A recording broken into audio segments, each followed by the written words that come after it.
huge emphasis in your priority on healthcare this year? Well, the biggest problem we're going to have with healthcare this year is going to be what to do about Obamacare. I know it's not technically the name of it, but that's what I call it, Obamacare, because here's the problem we have.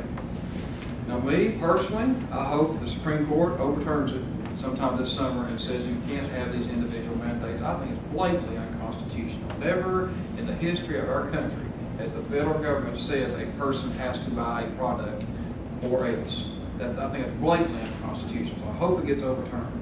The second part is I hope maybe that November of 2012 it gets overturned by the change in election. But we can't assume that's what's going to happen. We're in a kind of a catch-22 situation. The federal government is requiring us to set up these healthcare exchanges in the state, and that has to be done by January of 2013.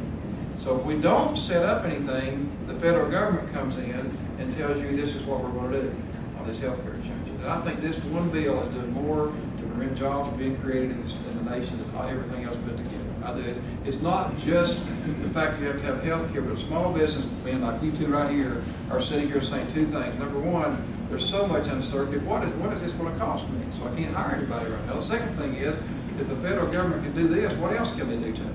And I think that those two things play into this much bigger picture. But we're going to have to do something between now and 2013, and none of us want to sit there and push a button to put a green light that sets up these healthcare exchanges. Because if we do, suddenly, well, you voted for Obamacare. No, we didn't. You have to do this. Or just say, the heck with this, and throw up our hands and go on, and then let the federal government set it up for us. That's the last thing we want, is lose control. So the number one concentration is healthcare this year, and Jim's been working closely with the chambers and everybody else on how to set up these healthcare exchanges and where we go from there. It's a catch-22 situation. Some states, because the legislature don't want to deal with it, they just punt and say, administration, you're in charge of this. Therefore, I don't have to do anything. I mean, one thing that I'm looking at, this is off the cuff, I've not talked to the governor, I've not done anything on this, is to kind of have something in place, and if nothing changes in the summer with the Supreme Court, if nothing changes in November with elections, then we have a special session in December to deal with this. Again, this is Ron Ramsey talking, I'm not talking to the governor or Beta, but at least that gives an alternative that we're not out there on a limb for something that didn't happen and voting for something that none of us believe in. I want to stress, this is thinking outside the box. This is just Ron Ramsey. I've not talked to Beth Harwell. I've not talked to the speaker.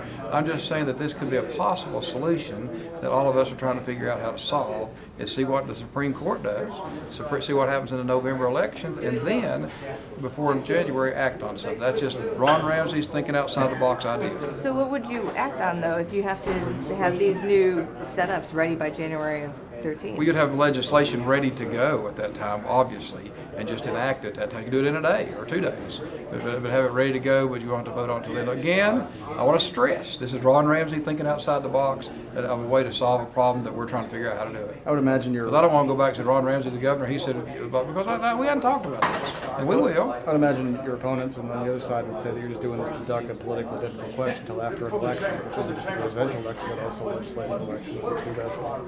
I wouldn't say it's politically difficult. I think it's something that I hope never happens and we don't have to face it. And so hey, I've never ducked political tough questions. Never in my life have I ever done that. But at the same time, why do you act on something that may not even happen? That's my And just Okay. eventually, the legislation would be in regards to the exchanges, Exchanges and on- whether and the How you set up Tennessee specific exchanges versus the federal. That's it.